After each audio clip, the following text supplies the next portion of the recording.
Welcome, Shiv Trisal. Shiv is a global manufacturing, transportation, and energy go-to-market leader at Databricks, a really cool data and AI company. And with a career across firms like Ernst& Young, PwC, Raytheon Technologies, just to name a few. Shiv is reshaping industries with data and AI. His expertise and experience uniquely positions him to discuss the transformative power of data in industrial digital transformation. Thanks for joining this call. Thank you, David. Thanks for having me. So, Shiv, let's dive directly into today's topic. So, you're driving the worldwide adoption of Databricks within these sectors, manufacturing, transportation, energy, and so on. So, first of all, for those who don't know Databricks yet, what would be your elevator pitch? Yeah. So, think about it. Like, we're all surrounded by generative AI now in the world, right? So, in the world of generative AI, you can have the general intelligence that the internet has to offer, and things, tools like ChatGPT have made available. But what enterprises want is not just general intelligence; they want specific intelligence on their data that's built on top of their enterprise, data, and the reservoir of knowledge that is OT information. And that's what we help companies deliver. We help them deliver what we call data intelligence, which is intelligence that's specific to their organization, and that helps them democratize generative AI across the enterprise. Cool, yeah, and I think the elevator is now on the next floor, so that's perfect timing. But do you see a difference between working with IT data and working with OT data?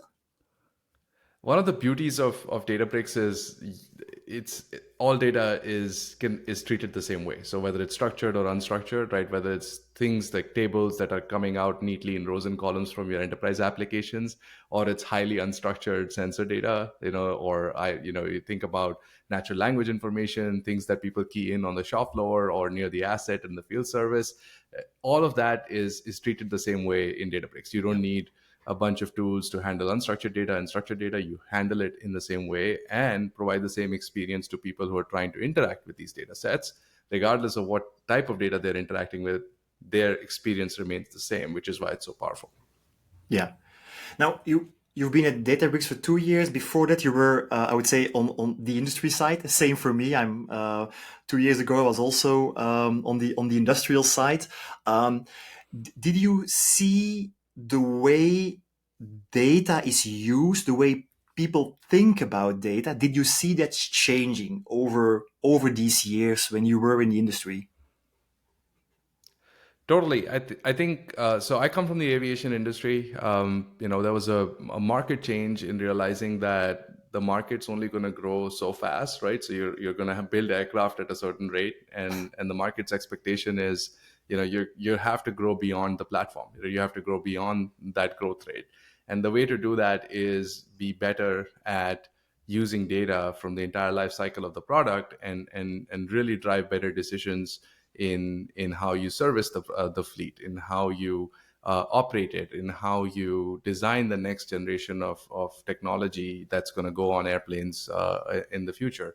So that's really what the realization that kind of snuck in somewhere, I would say early 2010s, mid 2010s, and I worked with a number of customers in my consulting career, advising on that and being on the forefront of it, and then got to do it myself in a more involved capacity at Collins Aerospace, which is part of Raytheon.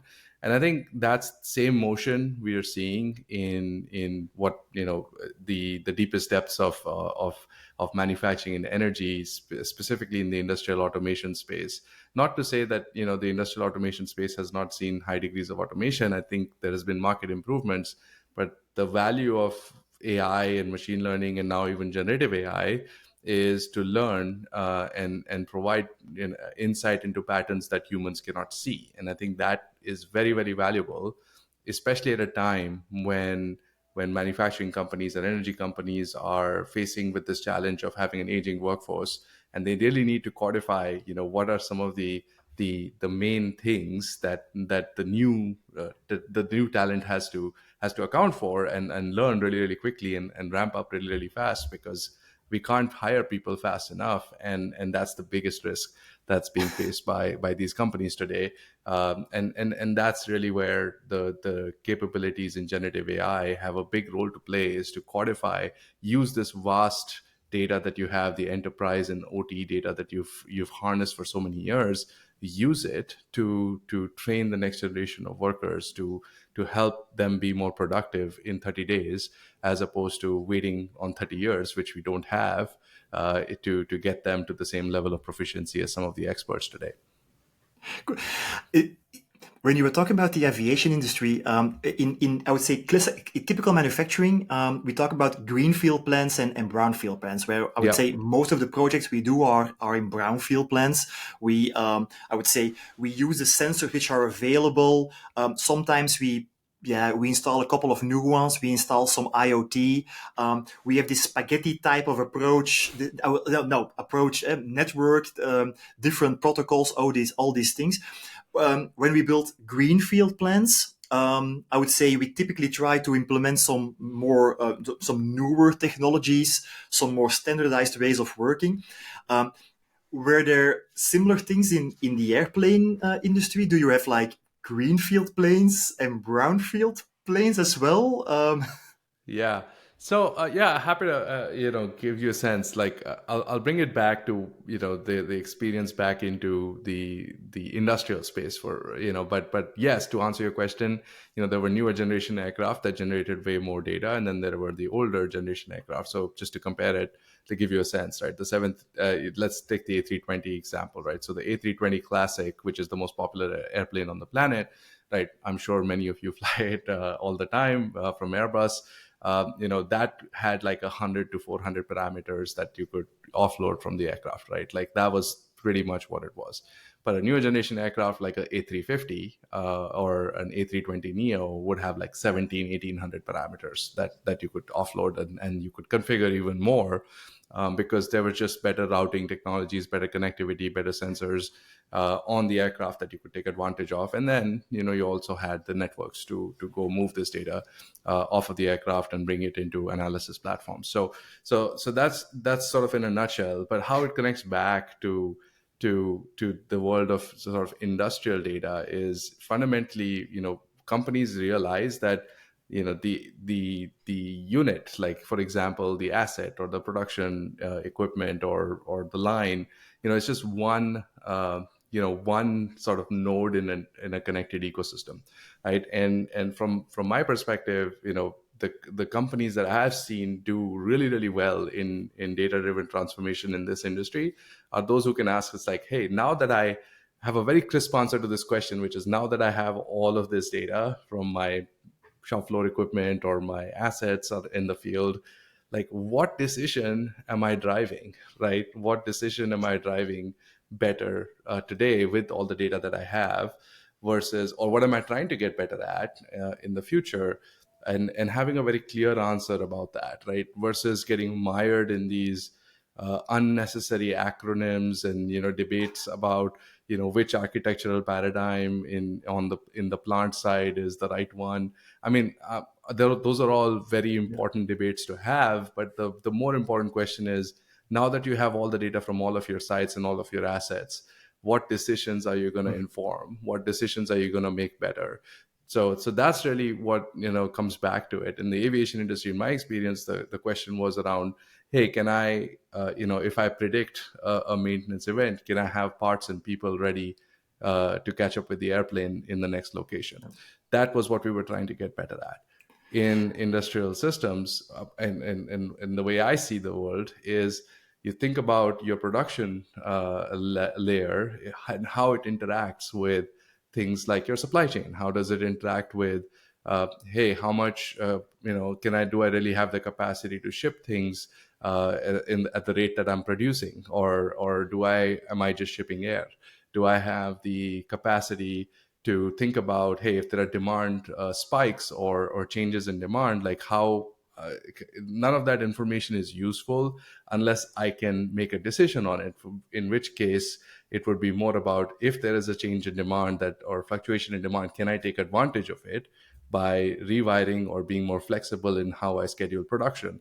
and also understanding, let's say, if I have a production gap today, where is the delta and how can I make up for it tomorrow? Yeah. And that's really, those are the kind of decisions that I feel like some the top decile performers in our business, and we have about 1,800 customers that we work with in this industry. Is that's the difference that I see between the people who are really good versus the people who are kind of just juggling technical acronyms. So you have all these customers, and here's just a story from my side. So um, um, one of the reasons why I started writing the IDOD Insider was because I'm I'm always talking about data, data platform, data architectures, AI, and those things. That's my thing. So I'm going to a meeting, and I would say here is my typical meeting. Left side of the table, OT guys. Right side of the table, IT guys. Me sitting somewhere in the middle, trying to be the translator, going left from left to right and right to left. Now the interesting thing is that. Um, I hear from the, I would say, the more IT side, data science, data engineering side, Databricks is mentioned in literally every meeting. I mean, so that means that you're supposed. I think you're doing a really, really good job there.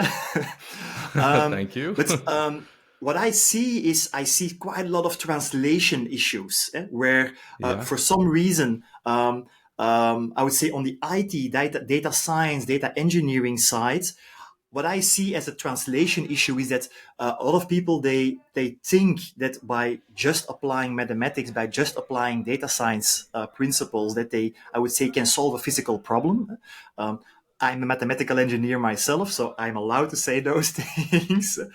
Uh, on the OT side, you see, what's the right word? A, a big gap, people going like, Yeah. who are these people? Are we now just supposed to be the ones who send data up and then it's up to them? So you see a bit of a divergence between those two groups, well, at least in my perspective. And I was wondering, were you in similar meetings? Do you have similar experiences, and how do you try to, I would say, how do you explain to them that it's not one or the other? It is the combination of both. You need a strong OT foundation, and you need a very strong IT focused data platform and data capabilities. So, were you in those situations yourself? Yeah, I mean, see this quite. I would say I'm seeing it less and less, which is a good thing, right? You always have to take stock of like trajectory, right? Like, because you can talk about it. Oh, IT and OT are two separate worlds, and like, yeah, but they're moving closer to each other, and I don't see it as one is going to dissolve the other, right, or No. kind of absorb the other. I just don't see that happening. But at the same time, like, there is different complementary technologies that have to work together to deliver the outcomes that we were talking about earlier, right? Like, that's the priorities of the business are changing, the technology impact on the business, and the speed at which things move now are just astronomically different than ever before. So the worlds have to come together. So what I see a lot of times is, and I think what's important to acknowledge also, before we talk about this, is there is no substitute for domain expertise. So let me just start there, right? There is no substitute for that. No amount of data without domain expertise and modeling and knowledge is useful. So we have to account for that. In any OT, IT, these kind of conversations where you are in the middle, David, like, that's the first point to start with, because if you ignore that, you're pretty much destined to fail regardless of which side of the table you are on. And the way to think about it is, you kind of have to deliver two or three things here. One, you have to think about, how do I get data from these OT and edge systems, and to be able to combine it with enterprise data at scale? How do I do this not just at one site or one asset or one plant? How do I do this across thousands of sites and thousands of plants, and really discern insights at an enterprise level, so that you can learn from what works, and replicate it at scale, right? And this idea of thinking about this is not very different from how most manufacturing energy companies have management systems, right? They have safety management systems, they have quality management systems.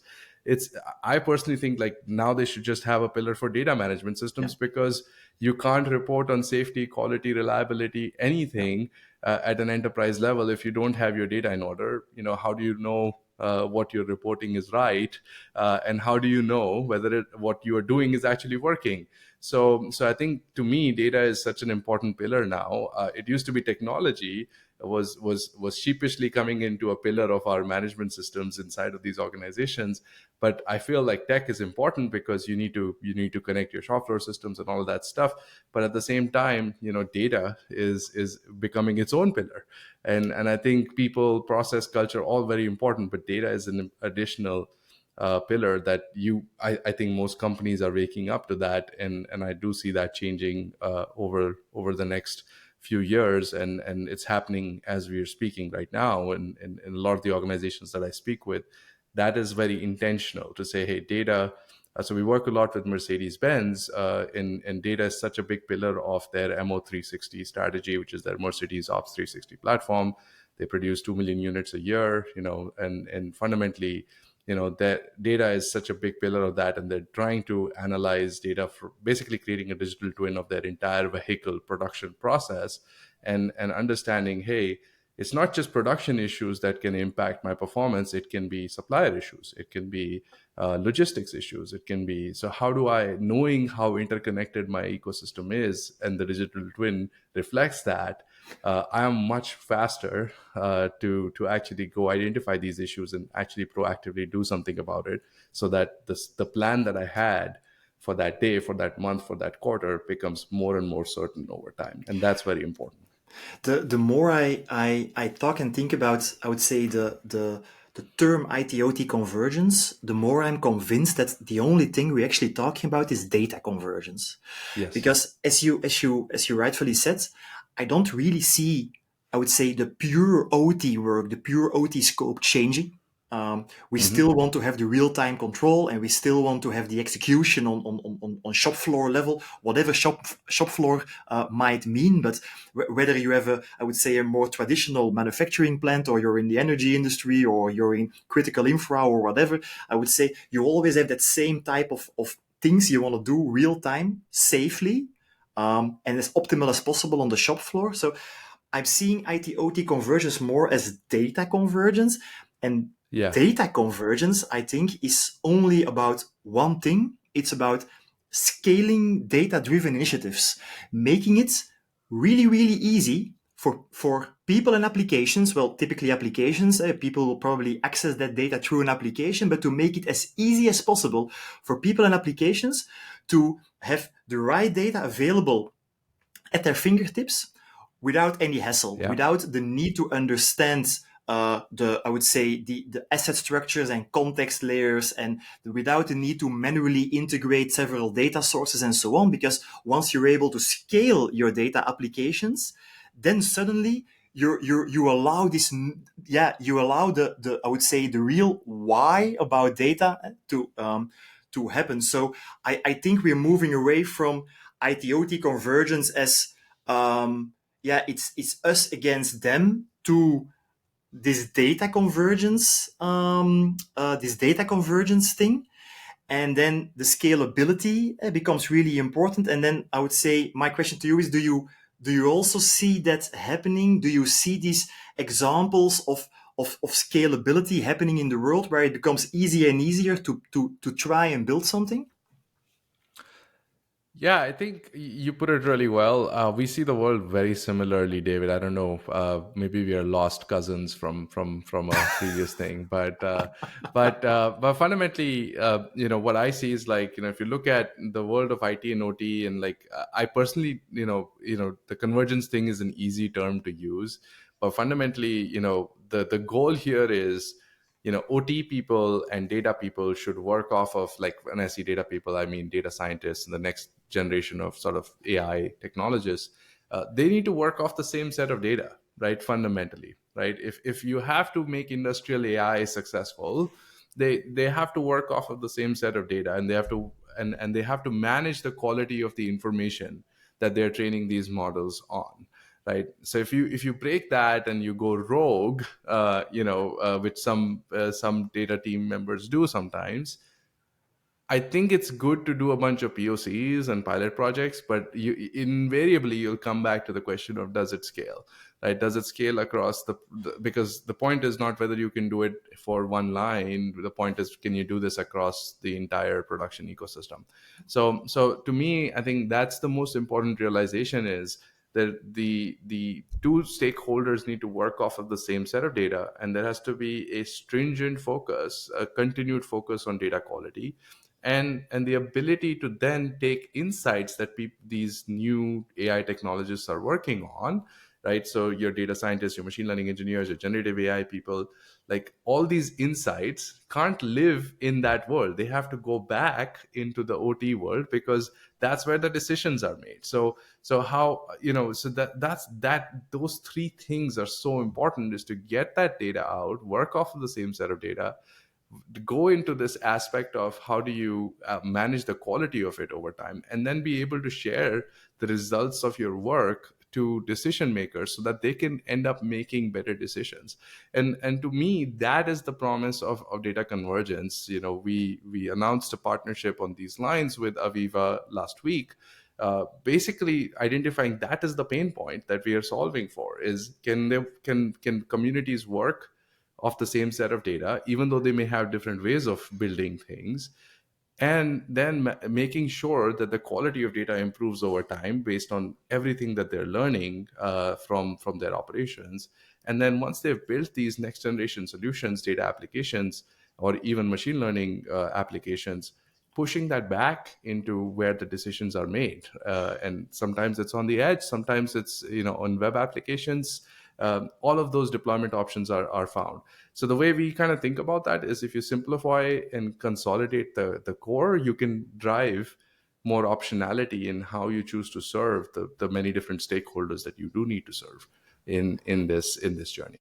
Yeah, it definitely resonates to me, and that's exactly, and that's also where I think Aviva plays a really, really important role here, because they you can find them in the entire stack. They have I would say, they have a very broad portfolio in the in the operate, the execute part of the OT world.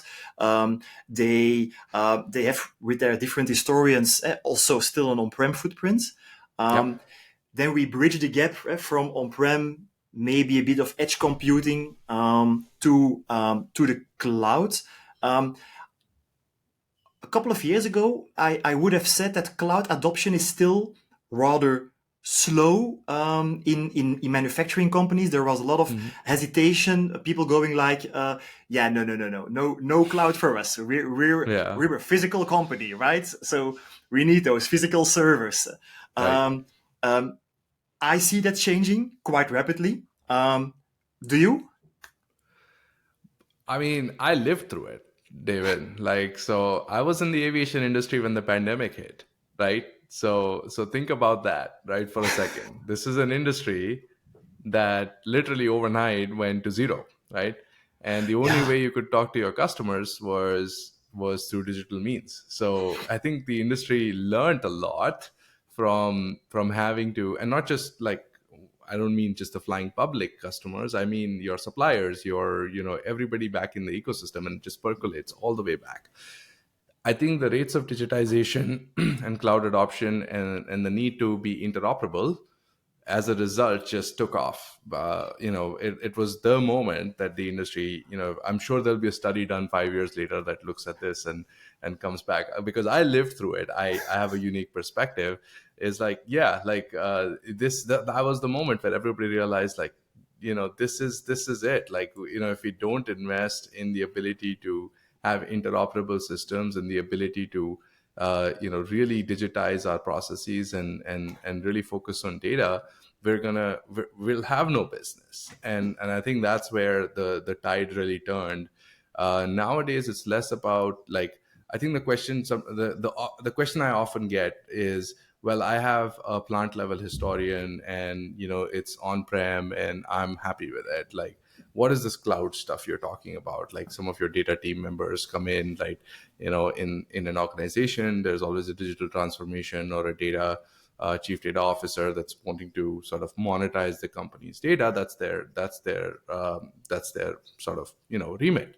And then people are like, well, I like my system, I like my OT system, it's on the plant, like everything, which makes sense, right? I mean, it's doing the job. So there is definitely, it's super important. That's why companies like Aviva are so good at serving those users and those user bases. But at the same time, if you're trying to get more predictive and you're trying to do these things at scale, if you're trying to do this across plants, across sites, in a way that you can replicate your successes, you need a broader enterprise approach. And in the data space, Databricks brings that, right? We don't do this for every layer of the stack, but where it truly matters is, data powers everything, and we do it. We provide that ability to be consistent in how you ingest data, how you curate data, and how you serve it up. Provide flexibility in how you serve it up to different stakeholders, and super important given the trajectory of the industry. And I think cloud is becoming less and less of an issue, in adoption that I've heard, like, let's say comparing it to like 5 or 10 years ago. It's an, I would say, an observation I share. I think, also for me, then, for the I would say, my background in the chemical industry, and also now more and more in the food and bev industries. Actually, during the pandemic, I even set up my own ROC video server, just to be able to stay in touch with my team, because at that point in time, and especially in the first months of the pandemic, we didn't had the means to start from just, I don't know, 100 concurrent calls, to go Yeah, to thousands or 10,000s of concurrent video calls. We didn't have the means to do that, so I set up that ROG video server, which I didn't yeah. dare talking about, because I thought, like, yeah, IT is going to kill me. But then, indeed, that started, I would say, that mindset started changing so rapidly. Yeah. And the more I look back, the more I think that actual the I would say the actual industry 4.0 era has only started since the pandemic. It's before that we were doing small proof of I concept. think, yeah. I think it wouldn't be too much of a stretch to say that, in my opinion. Like, and what followed after the pandemic, obviously, the public health issue was a bunch of supply chain disruptions, and people are like, whoa, like, things that used to happen once in a decade now happen once in a year, right? And maybe 2 times a year, maybe 3 times a year, as we've seen since, right? So it's been a good almost 3 years, or 4 years now, since the original sort of outbreak. And since then we've seen how many supply chain disruptions, right? Like, things that used to happen once in 7 or maybe in a decade, would happen like once or twice a year now. And so what that fundamentally means is, apart from the public health issue driving digitization, I think what fundamentally that means, in my opinion, is, whatever you thought was fast today is slow tomorrow, right? Yeah. So if you thought you were making decisions, at a certain pace and that's keeping up with the market, you're wrong, because these things, the ecosystem around you, your supply chain, your the where you source materials from, the suppliers and logistics companies that are serving you and getting you inbound logistics and outbound logistics services, all of that is susceptible to what's happening in the world. And in order, the only way you can move is be much better at how you leverage data and drive these predictive capabilities, and having the ability to manage by exception. Otherwise, you're just, you're running blind, for the most part. If you don't have control over this, I would argue you're really running blind in your operation.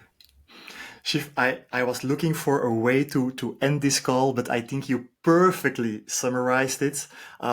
We could go on for hours and hours and hours. Um, but I would say until the next time we meet, Yes. thank you very, very, very much for joining. This was really insightful. And I would say, yeah, good luck with your endeavor at Databricks. Thank you very much. Thank you, David. Thanks for having me on, and hopefully we do this sooner again than later. Definitely. Thanks. Thank you. Bye bye.